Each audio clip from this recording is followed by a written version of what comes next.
성도 여러분, 지난 한 주간 잘 보내셨습니까? 행복하셨습니까? 다행입니다.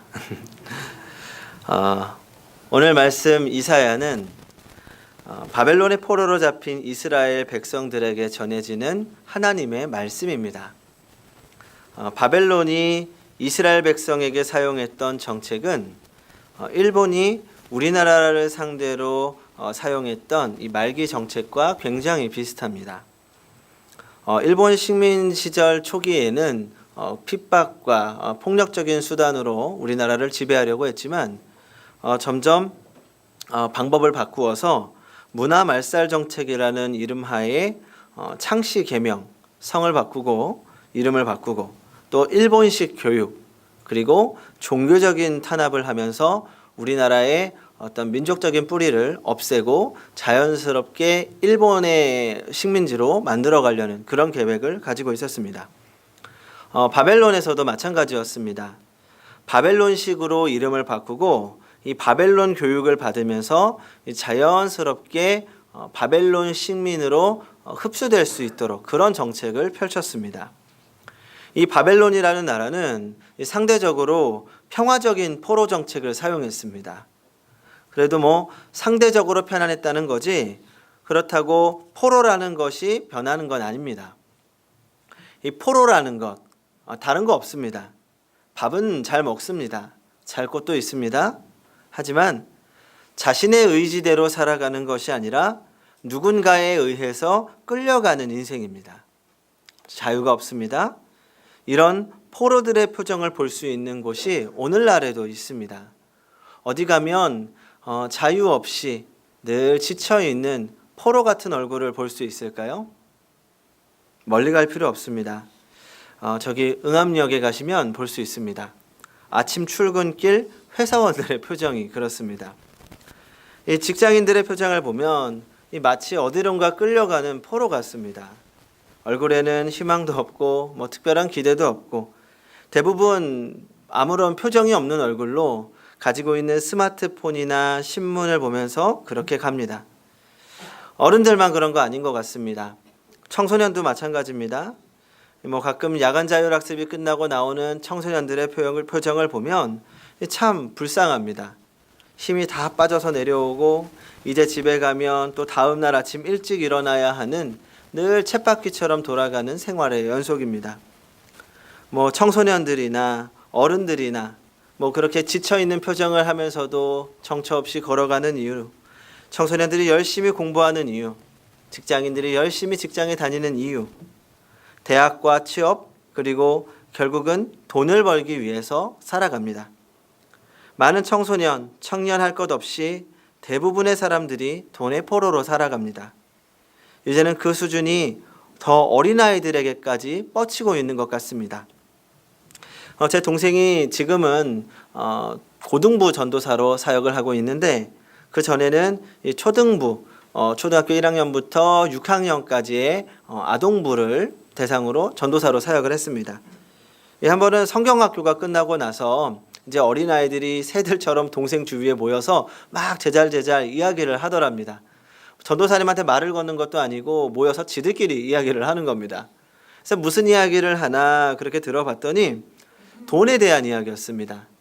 나는 앞으로 커서 많은 돈을 벌 거야. 돈을 많이 가지고 싶어.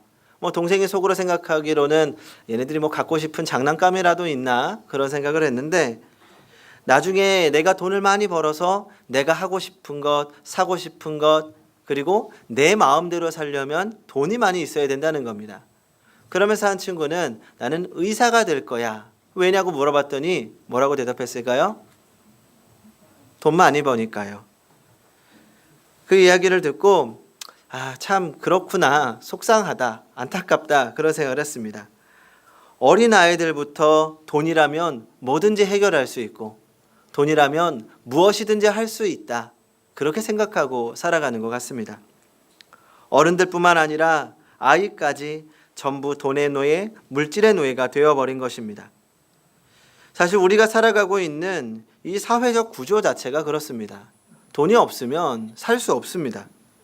돈의 포로가 되었다기보다 세상의 포로가 되어서 살아가는 겁니다. 성도 여러분, 그렇다면 우리를 억압하는 이 세상의 포로로 살아가지 않기 위해서는 우리가 어떻게 무엇을 해야 될까요? 첫 번째 방법은 아주 간단합니다.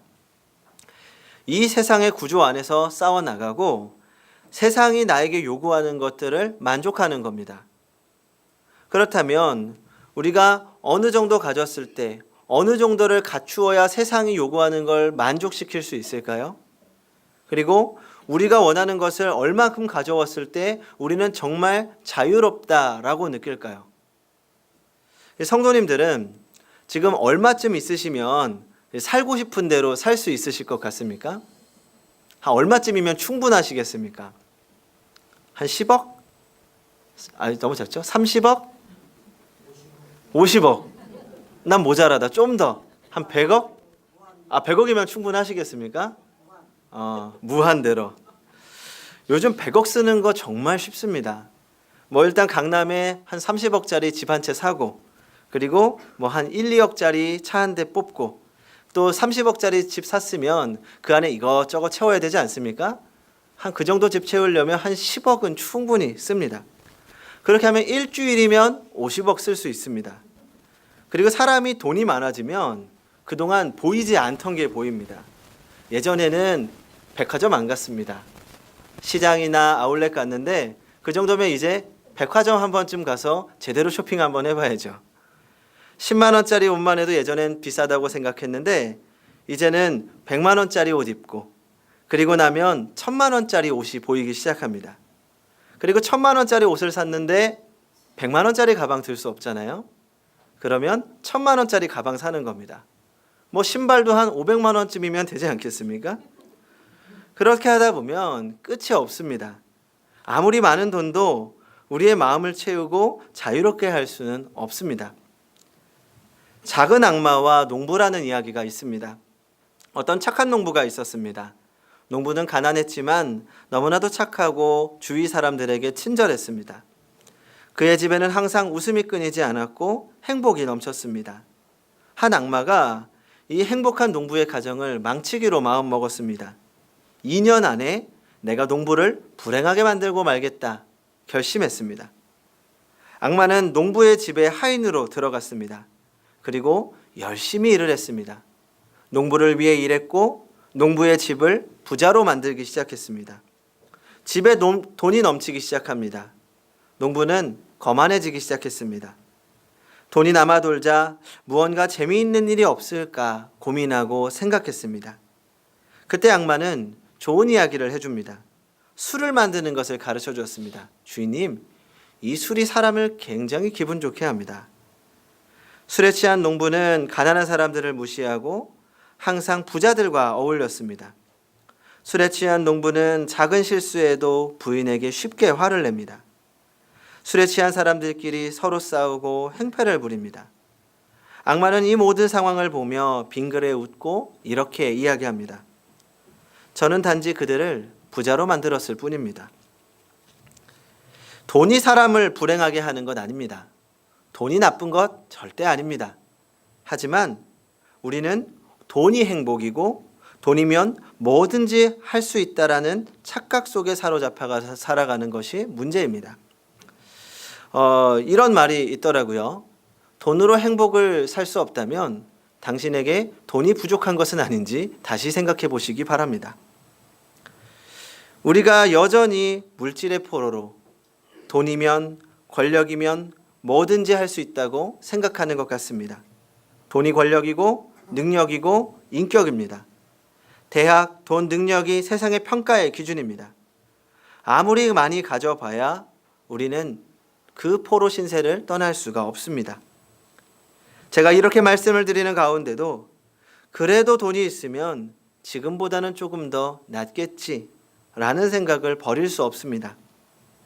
그래서 우리 부모님들이 우리 자녀만큼은 나보다 조금 더 잘 살라고 공부 열심히 하라고 이야기하고 좋은 대학이라도 가라고 그렇게 혼내면서 가르치고 있는 건 아닙니까? 정말 이 세상에서 살아남으려면 치열하게 살아야 됩니다. 더 죽어라고 싸우는 수밖에 없습니다. 남들보다 더 남아서 공부해야 되고 남들보다 더 열심히 일해야 되고 남들보다 한 푼이라도 더 벌어야 됩니다. 그래야 우리가 이 세상에서 조금이라도 더 인간답게 살 수 있습니다. 대접받을 수 있습니다. 그런데 그렇게 정말 열심히 살다 보면 깨달아지는 게 있습니다. 내가 죽을 만큼 최선을 다해서 살아본 성도님들이라면 아마 이런 생각 해보셨을 겁니다. 뭘까요?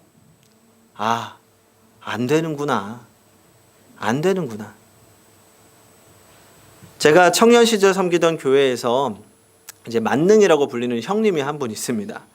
기타도 잘 치고 피아노도 잘 치고 아버지도 빵빵하고 누나도 음악가로 성공하고 또 본인도 공부 잘해서 서울대학교에 생명공학과에 들어가고, 동생들은 항상 그 형님이 우리의 모델, 신앙도 굉장히 좋았습니다. 그래서 하루는 이제 동생들하고 이야기하는데 본인이 서울대학교 들어가서 정말 죽고 싶었다는 겁니다. 그래도 고등학교 다닐 때는 내가 가장 공부를 잘하는 사람 중에 하나였는데 늘 자신감에 넘쳐서 살고 있었는데, 이 서울대에는 각 학교에서 공부 잘하는 애들만 모아놓은 거 아닙니까? 그러니까 들어갔더니 거기에서도 고등학교 이상의 치열한 경쟁이 있는 겁니다. 다 모두가 본인 자기 나름대로 한가락하는 사람들이라고 생각하니까 그 사람들 사이에서 본인이 뒤처지기 시작하는 겁니다. 그러다가 첫 학기 성적을 받고 심하게 좌절을 했습니다. 본인 나름대로 뒤처지지 않기 위해서 고등학교 때보다 훨씬 더 열심히 공부하고 최선을 다했는데 성적이 최악을 받고 나니까 내가 이것밖에 안 되나? 내가 이렇게 열심히 했는데 이것밖에 안 되나? 이 처음으로 또 좌절을 하고 지하철을 타고 집에 오는데 들어오는 지하철을 보면서 거기에 뛰어들고 싶은 마음까지 들었다는 겁니다. 그래서 지하철을 한 대 보내고 또 한 대 보내고 너무나도 죽고 싶은 마음에 그렇게 서 있는데 그 순간에 하나님께서 속으로 이렇게 말씀하시는 것 같았다고 합니다. 거봐, 네 힘으로는 안 되잖아. 네 힘으로 할 수 없잖아.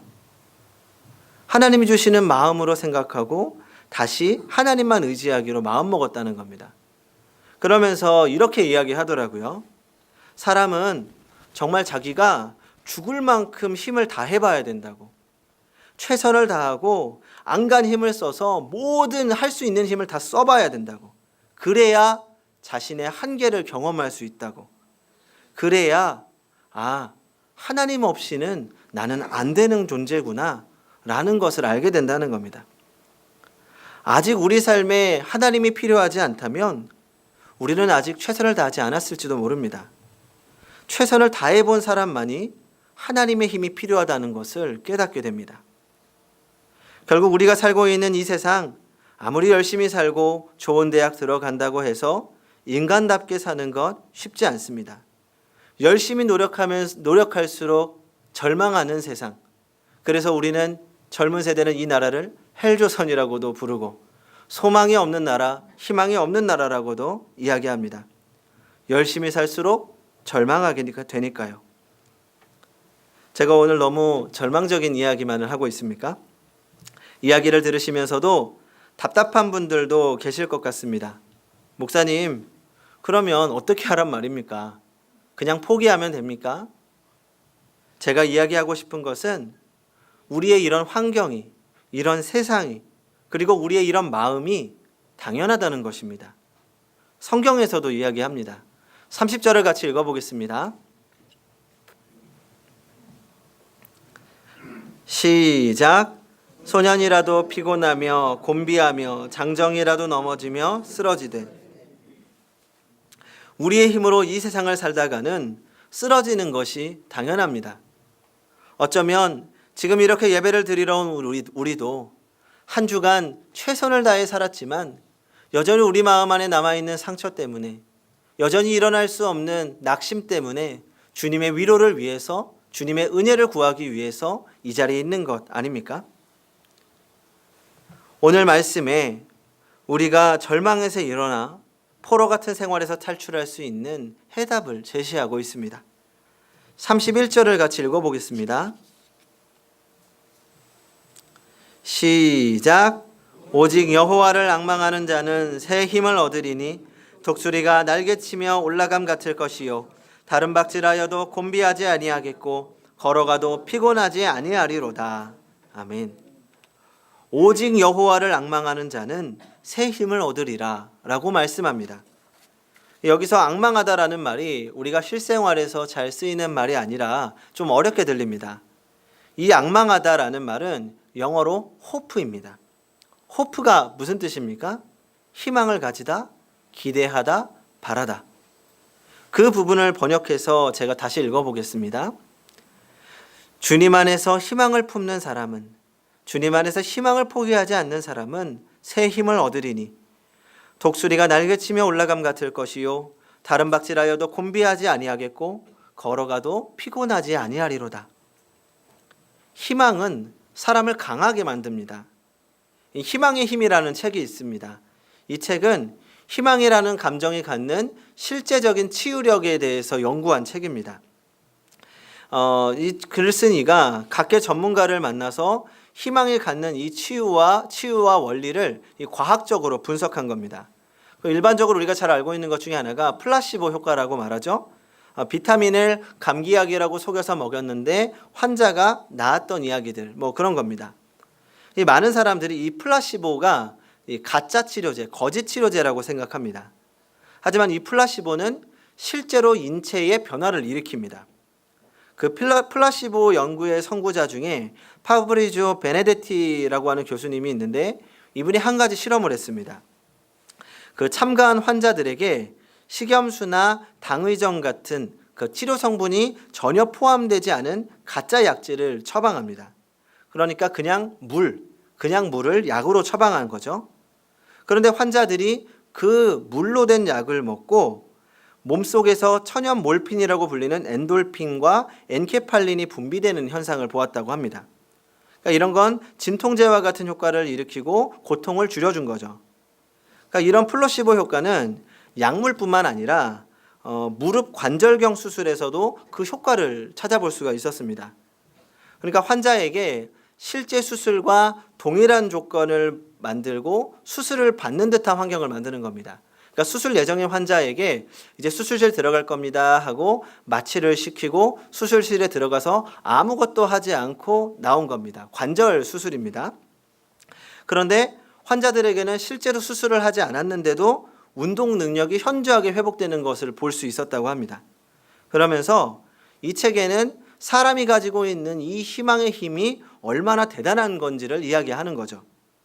그런데 우리가 주의해야 될 것이 있습니다. 희망은 사람에게 힘을 주고 사람에게 때로는 능력을 주고 또는 변화를 시키기도 하지만 모든 희망이 그렇지는 않다는 겁니다. 오늘 말씀에서 분명히 이야기하고 있습니다. 주님 안에서 희망을 품는 사람. 우리는 주님 안에서 희망을 가져야 됩니다. 주님이 주시는 희망을 가져야 합니다. 막연한 희망이 아닙니다. 잘 될 거야. 어떻게든 해결하겠지. 이런 긍정의 힘이 아닙니다. 막연한 희망은 또 다시 사람을 낙담시킬 뿐입니다. 사람에게는 우리 안에는 희망이 없습니다. 희망은 오직 주님 안에 있을 뿐입니다. 우리 그리스도인들은 그것을 소망이라고 부릅니다. 우리는 막연한 긍정의 힘이 아니라 소망의 힘을 경험하며 살아가야 합니다.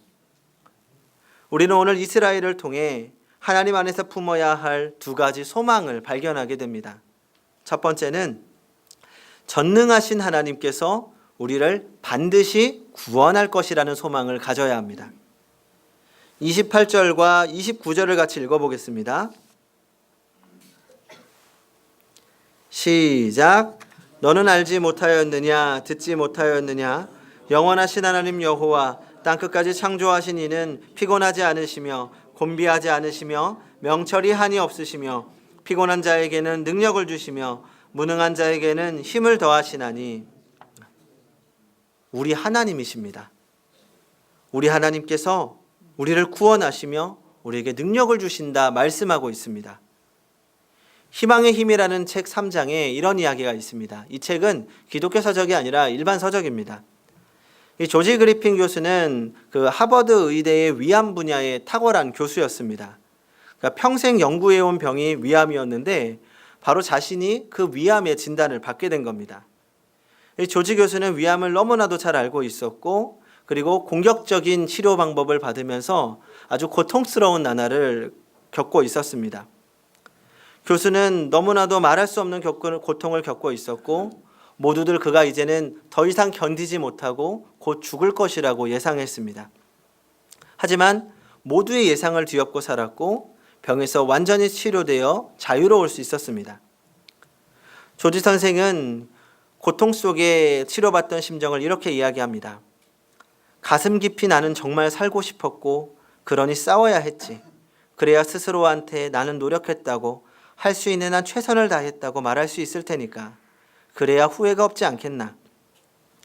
생존의 가능성이 거의 없다는 사실을 알면서도 포기하지 않고 끝까지 싸우겠다고 결심하고 버텨나갈 만큼 힘을 주었던 것은 붙잡고 있던 희망이었습니다. 그리고 이어서 이렇게 이야기합니다. 나는 매일 시편 23편을 외웠지. 매번 치료를 받기 전에 받으면서 또 받고 난 뒤에도 그 말씀이 얼마나 아름답게, 얼마나 직접적으로 내 고통에 전해왔는지 모르네. 고통 속에 나는 주님을 볼 수 있었네. 조지 선생님은 하나님께서 고쳐주실 것이라는 분명한 희망이 있었습니다. 그는 의학을 믿은 것이 아니라 하나님께 결과를 맡겼던 소망을 가지고 있었던 겁니다. 여기서 말하는 희망은 곧 신뢰를 의미합니다. 막연히 하나님께서 잘 해주실 거야, 막연히 하나님께서 해결해 주실 거야가 아니라 모든 결과를 하나님께 맡기고 하나님의 결과를 신뢰하는 것이 바로 그리스도인들의 소망인 것입니다. 성도 여러분, 하나님 안에서 소망을 품으시기 바랍니다. 그 하나님을 신뢰하시기 바랍니다. 두 번째로, 하나님께서 우리를 예배하게 하실 것이라는 소망을 가져야 합니다. 제가 새벽 기도회 기도할 때마다 우리 성도님들 가운데 몸이 아프신 성도님들, 또 마음이 아프신 성도님들을 위해서 기도할 때 이렇게 기도합니다. 하나님, 우리 성도님들이 예배할 수 있도록 몸의 건강을 회복시켜 주시고 예배할 수 있도록 마음의 건강을 회복시켜 주시옵소서. 왜냐하면 하나님의 모든 기적은 예배로부터 시작되기 때문입니다. 하나님께서 애굽에서 이스라엘 백성을 이끌어내셨던 이유도 이스라엘 백성들이 예배할 수 있도록 그들을 구출하셨습니다. 또 지금 오늘 본문의 이스라엘 백성이 바벨론의 포로가 된 것도 결국은 우상 숭배를 하고 하나님을 멀리했기 때문입니다. 그래서 하나님께서 고난 속에 다시 하나님을 바라보게 하시고 이스라엘 백성들이 예배를 소망할 수 있도록 하나님께서 포로라는 약처방을 하신 겁니다. 그래서 이스라엘 백성들도 알고 있었습니다. 우리가 비록 지금은 포로로 갇혀 있지만 하나님께서 우리가 회개하고 하나님을 구할 때 반드시 예배할 수 있도록 우리를 풀어주실 것이라는 소망이 있었습니다. 그리고 하나님께서는 예배하고자 하는 자를 반드시 자유롭게 하십니다.